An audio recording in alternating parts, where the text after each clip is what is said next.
So today we will see lecture number 5 in our unit number 1. Okay. In the previous class, we have seen some basics about the crystal, what is crystal structure, what is crystal lattice, then what is a unit cell, and then we have seen crystal systems. Okay, the different types of crystal systems from cubic to triclinic. Okay. Then we have come to the Bravais lattices, how many types of Bravais lattices are there. Then afterward, we have seen metallic crystal structures. We have three types of metallic crystal structures, which is FCC, then BCC, and HCP. Okay. So in the previous class, we have seen about the FCC structure. So today, in this lecture, we are going to see what is the body-centered cubic structure or what is the BCC structure. Okay. So in BCC, there are atoms at all 8 corners of the cube and a single atom at the center of the cube. Okay. So this is your atomic arrangement. Over here, you can see that atoms are placed at 8 corners of the cube, and one atom is placed at the center of the cube or the center of the volume of the cube. Okay. So this is your atomic arrangement in BCC. And the examples of BCC structure in metals are alpha iron and delta iron. These two are different types of ferrites. Okay. So this is iron has three crystal structures varying from its melting point to the room temperature. So first one is delta iron, then it goes to gamma iron, and then the last one is your alpha iron. Okay, so this alpha iron this exists in your room temperature. Okay, and this delta iron this is just after the melting point. If you start cooling, then the kind of crystal structure you get is delta iron. Okay, then we have chromium, then tungsten and molybdenum. Okay. Wow. Okay.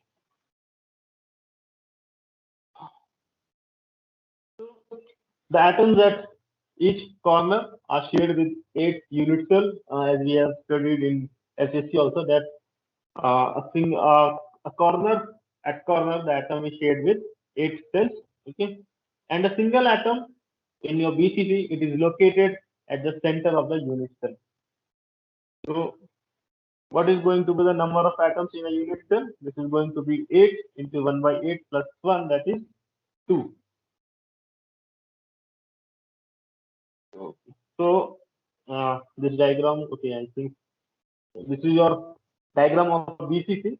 ठीक है, तो यहाँ पे आपका point है, ठीक है, तो यहाँ पे जो एटम है this is being shared by your 8 unit cell, ठीक है, एंड दिस कंप्लीटली जो आपका एक सिंगल एटम है वो आपका कहाँ पर है, वो सेंटर ऑफ द वॉल्यूम है, तो this is not being shared with any of the unit cell, ठीक है, apart from the given unit cell, ठीक है, तो कितना हो जाएगा यहाँ पर 8 into 1 by 8 plus 1, so the number of unit cell or the n is equals to 2, ठीक है. Now coming to the coordination number, तो coordination number क्या होता है कि आपका किसी भी एटम का जो नेबरिंग एटम है, ठीक है, या जो उसको जिस पर्टिकुलर एटम की बात करें तो उसके कौन कौन एटम्स कितने एटम्स उसको टच कर रहे हैं, ठीक है, तो यहाँ पे हम ले लेते हैं आपका सेंट्रल एटम की अगर हम बात करते हैं, ठीक है, तो किसी भी एटम का कोऑर्डिनेशन नंबर एक पर्टिकुलर यूनिट सेल में एक ही होगा, ठीक है, कॉर्नर जिसका कोऑर्डिनेशन नंबर वही होगा जो सेंट्रल एटम का होगा, ठीक है, लेकिन समझने के लिए हम सेंट्रल एटम ही ले रहे हैं, it is easy to understand over here. So in this central atom ये कैसे दिख रहा है आपको कि this is touched by this upper corner atoms and touched by the lower corner atoms. तो ये कितने हो गए, 4 अपर में हो गए, 4 ये लोअर में हो गए. So total number of neighbouring atoms will be 8. So the coordination number is going to be 8. Okay. So now coming to the hexagonal closed packed structure, HCP structure. So over here, the unit cell is hexagonal in shape. In the previous BCC and FCC, we have used a cubic crystal system, but over here, the crystal structure is your hexagonal. Okay. Is my voice clear? आप लोग का आवाज आ रही है? Net में कोई issue तो नहीं आ रहा है? Yes, sir. No problem. Okay. So we'll see the atomic arrangement in your HCP unit cell, how the atoms are arranged. Okay. So this is your hexagonal shape. Okay. तो ये आपका जो हेक्सागन है, यहाँ से आप समझिए कि कितने आपके यहाँ पे एटम्स हैं। तो ये आपका हेक्सागन के कॉर्नर में आपको 6 एटम मिल रहे हैं, एक अपर में, ठीक है, और उसके हम आपको यहाँ बॉटम क्या कहते हैं फेस में भी आपको 6 एटम मिल रहे हैं कॉर्नर्स पे, ठीक है, एट द एजेस। और क्या है, एक आपको अपर फेस में एक सेंटर में एक आपको एटम है, एंड एक लोअर फेस के सेंटर में एक एटम है, ठीक है। प्लस ये जो आपको ये 3 एटम जो दिख रहे हैं ना, ये 3 एटम जो जिस प्लेन में है वो आपका क्या है, it is between the plane, it is between the above upper and the,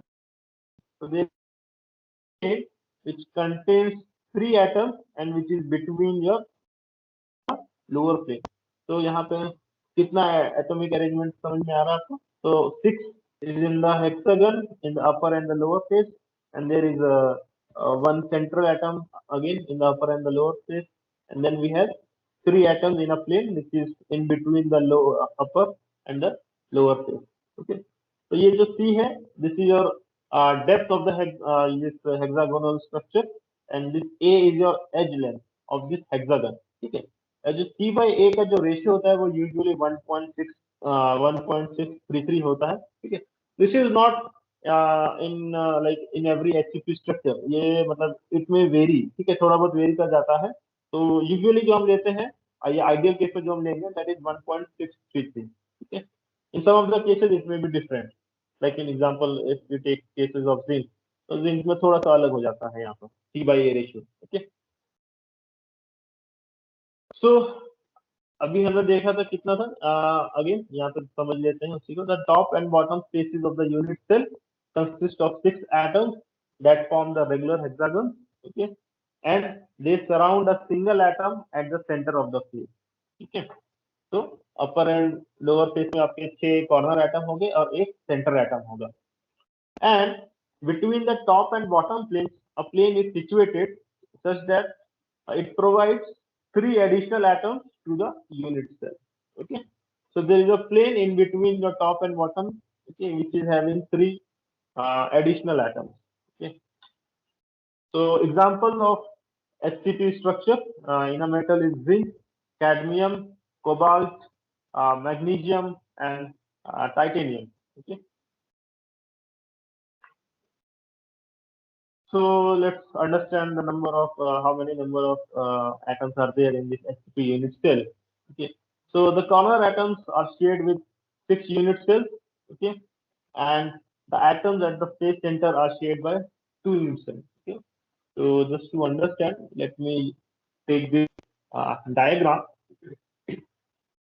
So over here you can see this is somewhat your hexagonal, ठीक है। over है यहाँ पे ये आपके white and black balls भरे हुए हैं, this to distinguish between the lower upper and this middle plane, okay।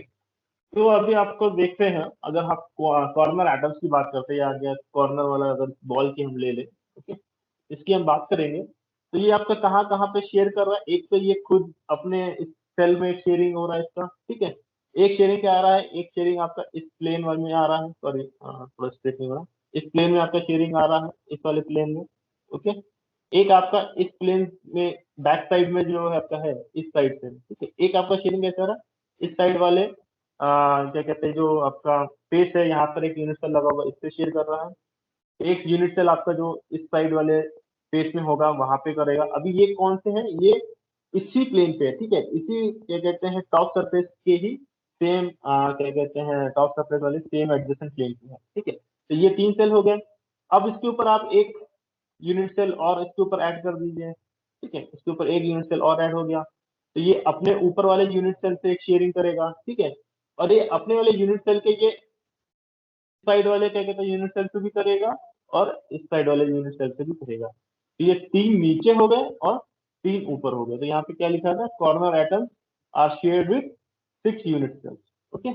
और बात करेंगे ये आपका जो सेंट्रल एटम है, लेट मी डिलीट, ओके। तो ये जो आपका सेंट्रल एटम है, ओके, तो ये किसके साथ शेयरिंग करेगा, एक तो ये खुद अपने साथ शेयर करेगा, दूसरा जिसके ऊपर मैं एक यूनिट सेल जो रखा होगा उसके साथ में शेयर करेगा। तो टोटल कितने हो गए, 2.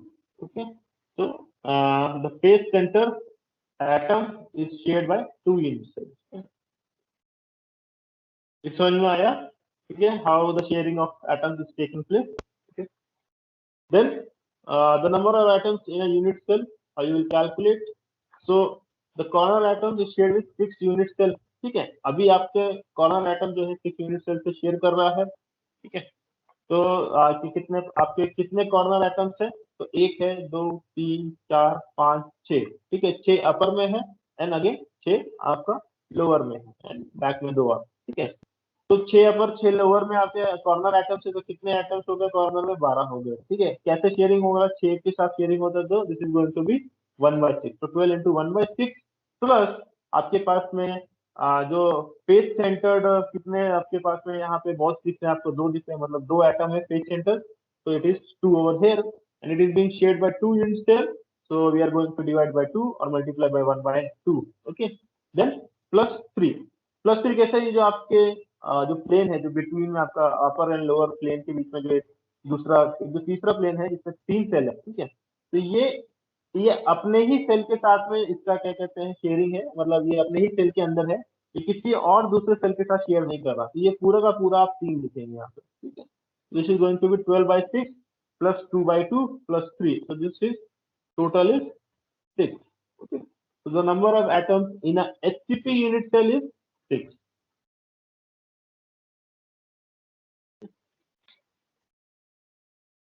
So now let's talk about the coordination number, how to find the coordination number. So I'm using a different diagram over here. So the one atom center of the top face. ठीक है, अगर हम इस centre atom की बात कर रहे हैं, तो इस सेंटर एटम को लेके हम देखेंगे कि इसको कितने एटम टच.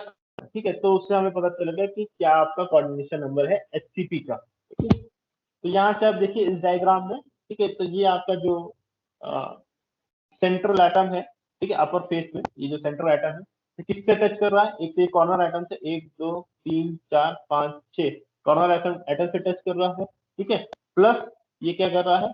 आपके जो लोअर जो एटम है, जो मिड प्लेन में जो 3 एटम है उससे टच कर रहा है. ठीक है, सिमिलरली ये वाला अगर यहाँ पर एक अब आपके पास में एक यहाँ पे एक यूनिट सेल और आ जाए. ठीक है, ऐसा एक यूनिट सेल पूरा एक आ जाए यहाँ पर. ओके, ठीक है, ऐसा पूरा एक यूनिट सेल आ जाए, तो ये क्या करेगा? ये प्लेन यहाँ पर भी होगा, मिड प्लेन. ठीक है, तो अगेन ये क्या कहते हैं, इस चीज से भी टच करेगा. ठीक है, तो क्या अभी समझते हैं कि जो आपका सेंट्रल जो है सेंट्रल एटम है टॉप इसमें कितने से काम करेगा? तो first one is 6 neighbouring atoms in the plane of the face. तो ये आपका 6 नेबरिंग एटम हो गया, 1, 2, 3, 4, 5, 6 ये कॉर्नर एटम्स हो गया. ठीक है, then 3 central atoms of the lower unit, this red ball that I am talking about. Okay, and 3 central atoms of the upper unit cell. ठीक है, तो क्या होगा? अपर यूनिट सेल अगेन आ जाएगा. ठीक है, कोई डाउट इसमें अभी तक? सो क्या आ जाएगा आपका coordination number? 6 plus 3 plus 3. Okay, so the coordination number is 12 over here. समझ में आ रहा है? Yes, sir. Yes, कुछ sir. डाउट इसमें? कुछ doubt how we have come to this coordination number? आपका क्या नेबरिंग एटम है? कुछ इश्यू तो नहीं आ रहा है यहाँ पे? ये अगेन शेयरिंग और टचिंग को आप कंपेयर मत कर देना, सेम मत ले लेना. ठीक है, जैसे ये क्या है, ये आप क्या कर रहे हैं, ये शेयर हो रहा है, बट ये क्या है, ये सेम एटम आपका दूसरे यूनिट सेल में भी होगा, तो टच में ये एक ही काउंट करेगा. ठीक है ना, एंड उसके ऊपर में आपका ये वाला एक मिड प्लेन जाएगा. जो कल डाउट आ रहा था किसी में, सेम डाउट इसमें मत लाइएगा.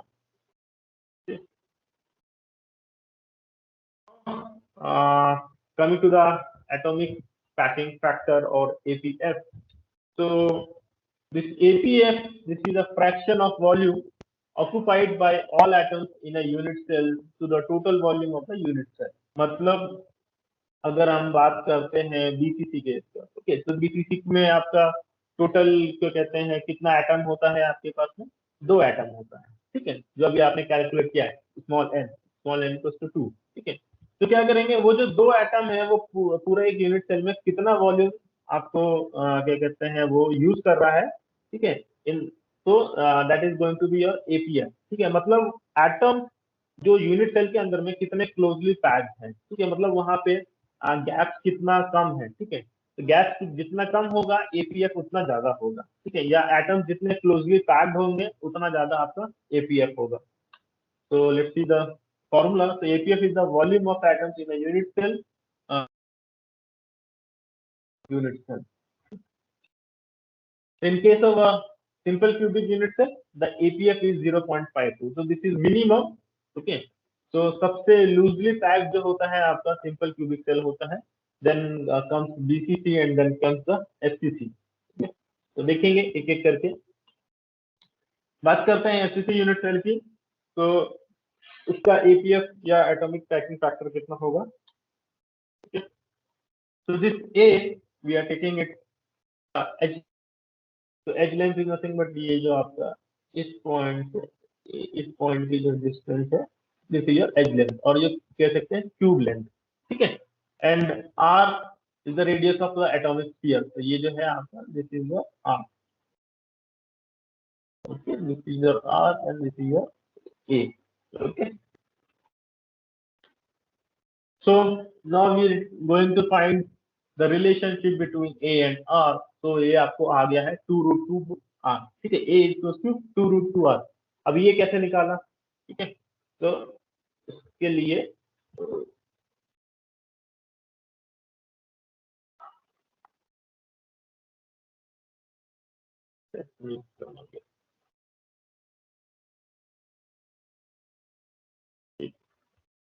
so how do we have come to this relationship between A and R, ठीक है। तो कैसे समझेंगे? सिंपल, आप इसको पाइथागोरस लगा सकते हैं, ठीक है। ये A है, ओके, देन ये आपका A हो जाएगा, ओके।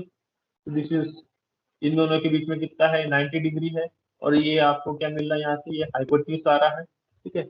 ये ए है, ठीक है, this is small R, sorry ये आर नहीं था, ये जो पूरा था ये this was diameter, it was 2R, ठीक है, it was 2R, it was not R, ठीक है, and this is your again R. तो अभी आपको यहाँ से क्या करना है, तो this is A square plus A square equals to R plus 2R जाएगा आपका 2A square equals to 16R square, ठीक है। 4R whole square is going to be 16R square. A square plus A square is 2A square. Then R plus 2R plus R is 4R. Then 4R square is 16R square. Okay. यहाँ से आपको क्या मिल जाएगा? Value of A. तो A is 2√2R. Okay. Did it? So if I talk about in FCC unit cell, what is the number of your atoms, ठीक है। So number of atoms n is 4. So how do we calculate the value of APF? So APF is going to be the ratio of volume of the atom in the unit cell divided by the total volume of the unit cell, ठीक है।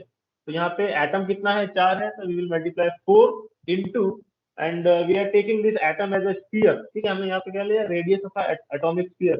तो atom we are considering having a geometrical shape of sphere, ठीक है। तो उसका volume क्या होगा, 4/3 πr cube, okay. तो 4 into volume of the sphere और the volume of the atom divided by the volume of the cube, ठीक है। Volume of cube is a cube, ठीक है। तो since it is a cube, तो it is having the same edge length, ठीक है। आपका जो एल है, जो बी है, जो एच है, it is going to be all A, so this is going to be a cube, so we're going to put the value of this a as 2√2R over here, and you solve and we get the value of APF as 0.74, ठीक है। तो आप ये देख सकते हैं कि यहाँ पे APF बहुत ज्यादा है, मतलब कि यहाँ पे गैपिंग बहुत कम है, ठीक है। तो ये जो गैप होते हैं ना, ये जो गैप आपके छूट जाते हैं, ये जो आपके गैप आपके जो छूट गए ना, ये गैप, इनको हम वॉइड्स बोलते हैं, ठीक है। तो इनका एक नाम होता है, इनको हम बोलते हैं ऑर्थोगोनल वॉइड्स, ठीक है। तो अभी आपके कोर्स में ये है नहीं, बट स्टिल इट में ask usually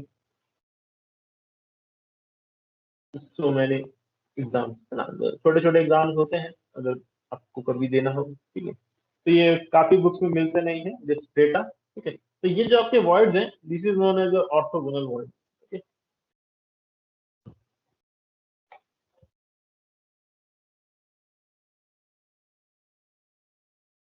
Now, coming to the BCC, so how do we calculate the area for BCC? Again, it is having the same cubic structure, बस थोड़ा सा एटॉमिक अरेंजमेंट अलग है, ठीक है। तो अभी ए क्या हो गया आपका, edge length of the cube, and R is again radius of the atomic sphere, ठीक है। पर instead of taking like this diagonal, ठीक है, अभी ये डायगोनल नहीं लेंगे आप, ओके। क्योंकि क्यों नहीं लेंगे, क्योंकि अभी यहाँ पे जो आपका एटम है, वो एटम अभी आपका स्पेस पे ना होके कैसा हो रहा है अभी आपका, this is in the volume, centre of the volume, ठीक है। तो आपको क्या लेना है, आपको बॉडी डायगोनल लेना है। Instead of taking this lower diagonal और फेस डायगोनल, आपको क्या कहते हैं, बॉडी डायगोनल लेना है, ठीक है। तो बॉडी डायगोनल मतलब एक ये पॉइंट हो गया और एक ये पॉइंट हो गया, ठीक है। तो ये जो आपका थ्रू आउट द बॉडी का जो डायगोनल है, दैट इज, ठीक है। थोड़ा सा कर्व हो गया है, बट इसको स्ट्रेट लाइन ही मानेंगे, ठीक है। तो दिस बॉडी डायगोनल अभी आपको ये निकालना है। तो how you can find this, at least body diagonal in terms of R निकालेंगे, एंड इन टर्म्स ऑफ आपको इसको निकालना है ए, ठीक है, और एज लेंथ। तो अभी in terms of R easy है, ठीक है। तो length of the body diagonal is 4r, कैसे आ गया, तो this is your R, okay. This over here is R, यहाँ से यहाँ तक का, ठीक है। तो यहाँ से आपका यहाँ तक का कितना हो जाएगा, this is again 2r, and then यहाँ से यहाँ तक का आपका r। तो क्या हो गया, r plus 2r plus r, this is 4r, okay. So in terms of a कैसे निकालेंगे, उसके लिए ये आपका मैंने क्यूब लिया है, ठीक है। इसको साफ तरीके से समझेंगे, यहाँ पे जो कि एटम्स लगे हैं तो उतना क्लैरिटी नहीं आता है। तो अगेन बॉडी डायगोनल के लिए आप ये पॉइंट लेंगे एंड ये पॉइंट लेंगे, and then we will draw a body diagonal. थोड़ा सा ड्रॉ करने में इशू आ रहा है, जल्दी आइए।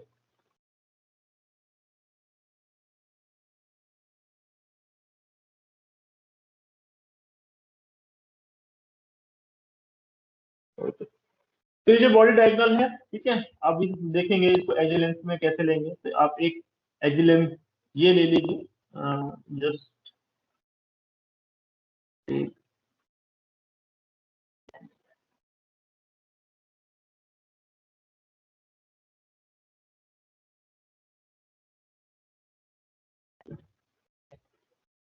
एक ही एज लेंथ ले लेंगे, एंड आप एक वाली लेंथ है, ठीक है। थोड़ा सा ये एज लेंथ कोशिश करता हूँ बनाना स्ट्रेट।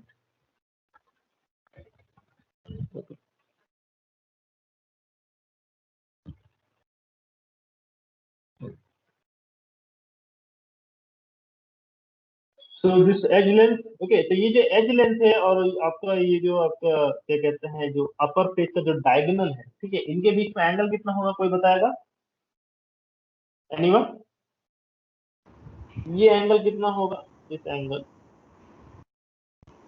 90 डिग्री। 90 डिग्री, गुड, ठीक है। कैसे होगा ये एंगल, देखिए अभी ये जो आपका जो एज है, okay, this edge, this is perpendicular to this your upper face, ठीक है। तो इस अपर फेस से परपेंडिकुलर है, तो यहाँ पर कोई भी लाइन होगी वो उससे 90 डिग्री में ही रहेगा, ठीक है। तो चाहे आप इस लाइन की बात करिए, या चाहे आप इस लाइन की बात करिए, या इन दोनों के बीच में जो डायगोनल है इसकी बात करिए, ठीक है। तो इनका सबका जो आपका क्या कहते हैं आएगा angle, that is going to be 90 degree, ठीक है। उस हिसाब से उनका हाइपोटेन्यूज चेंज हो जाएगा, hypotenuse will change accordingly, okay. अब इस केस में अगर आप ये डायगोनल लेते हैं और ये एज लेते हैं, then this makes a 90 degree, and hypotenuse is your body diagonal. So let's take this body diagonal as B, and this is your A, okay. Then ये कितना आपका आ जाएगा, तो दिस इज ये बॉडी डायगोनल, ये आपका जो फेस डायगोनल ये कितना आ जाएगा, ये आपका ए है, ये ए है, तो ये कितना आ जाएगा, a square plus A square, 2a square and under root, तो this is going to be a root 2, ठीक है ना। तो this is going to be a root 2, and this is a and this is b। अभी ये कैसे निकालेंगे, तो your b square equals to 2a square plus plus a square, then this is going to be b square is equals to 3a square. तो यहाँ से आपको क्या रिलेशन मिल जाएगा, और you will get the relation as b equals to a root 3. Okay, a root 3 मिल गया, and this is equals to your 4r. This is equals to 4r. तो यहाँ से a का वैल्यू कैसे जाएगा, it is a equals to कितना 4/√3 into r. ठीक है, a root 3 equals to 4r, तो a equals to 4/√3 into r. Okay, so we got a relation of a, that is 4r/√3. Understood? ये कैसा आया आपका, how you got this body diagonal value, and how आपको क्या करना है, b को आपको निकालना है in terms of r, then you need to find the b in terms of a. Okay, and then just like equate both of these equation, and you get the value of a in terms of r. Okay, so then in a unit cell of BCC, आपका number of atoms is again over here is 2. As you can see that 8 corners है, so 8 into 1/8 is 1, then plus 1 2. Okay, then how you find the APF? तो यहाँ पे number of atoms 2 हो गया into volume of single atom and divide by the volume of the cube. Okay, तो यहाँ से A का जो आप रिलेशन है वो ये पुट कर दिए 4r/√3, and आपका r से r कैंसिल हो जाएगा, and you will get the value of APF as 0.68. Okay, so it is having APF lesser than what we are getting from FCC structure. ठीक है, तो ये FCC के कंपेयर में थोड़ा लूजली पैक्ड है, मतलब यहाँ पर जो वॉइड है वो ज्यादा है. Okay, coming to the HCP cell. HCP cell में आपका APF कैसे आएगा, तो now let's take this diagram. ठीक है, ये आपका हेक्सागोनल है और ये आपका टॉप फेस है हेक्सागन की शेप में. Okay, then uh we are taking as edge length of the hexagon. अभी तक वो आपका edge length of the cube था, अभी ये हो गया है हेक्सागन का edge length, and R it is going to be that radius of atomic sphere only. Then how you will find the relation of first if I talk about, यहाँ पे आपको एक डेप्थ c मिलता है and आपको as length a मिलता है, and मैंने बताया था इसको आइडियली हम क्या लेते हैं, c/a we take as 1.633. ठीक है, so that we are going to take the same c/a ratio over here to calculate the APF. अगर c/a रेशियो आपको अलग गिवन होगा तो इस हिसाब से आप अलग तरीके से कैलकुलेट करेंगे. Okay, and how do we get the value of r or a in terms of r? ठीक है, इंटर रिलेशन r और a का कैसे होगा, तो आप ये वाला डायग्राम देखिए. ठीक है, अपर फेस ऑफ द हेक्सागन. अभी क्या है, ये जो आपका स्फीयर है, ठीक है, तो this matches with this a. ठीक है, तो ये कितना है आपका, दिस इज योर 2r और दिस इज योर डायमीटर. ठीक है, then 2r is equals to a, so we get r equals to 0.5 a. Okay,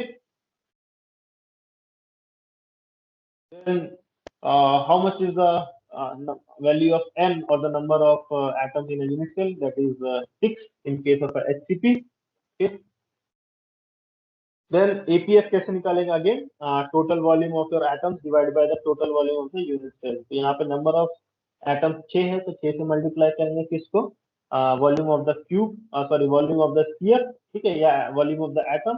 ठीक है, and divide by the volume of the hexagonal. ठीक है, अभी हेक्सागोनल स्ट्रक्चर है तो उसको कैसे, तो जस्ट इसका आप सरफेस एरिया निकाल दो, या ठीक है, तो इसका surface area and multiply by the depth.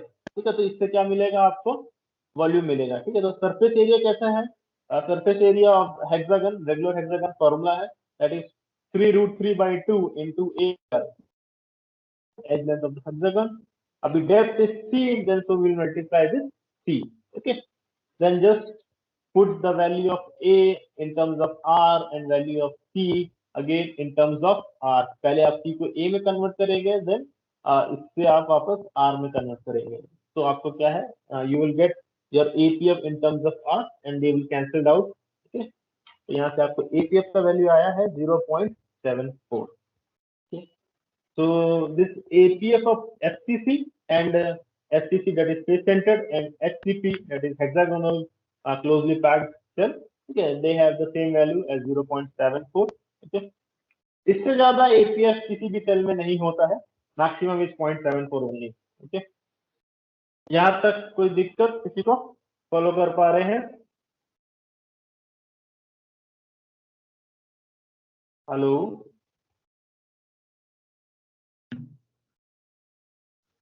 Yes sir. कुछ पूछना है किसी को यहाँ पर? Anything you want to ask? No sir. No sir. Question है? चलिए, then we will continue with the last slide of today's lecture, which is density of crystal। ठीक है, और crystal structure। So density of a crystal can be calculated from the given formula। So density rho is given as n into a divided by Vc by Na। So this n is your number of atoms in a unit cell, capital A is your atomic weight, okay, then Vc is the volume of the unit cell, and Na is your Avogadro's number, which is 6.023 into 10 to the power 23 atoms per mole। Okay? So this is all for today's lecture। अभी आपका यहाँ से next lecture जो रहेगा that will be on Miller indices। ठीक है, so how do you give the name to particular planar direction, or how you give a name to a plane। ठीक है, तो वो हम देखेंगे।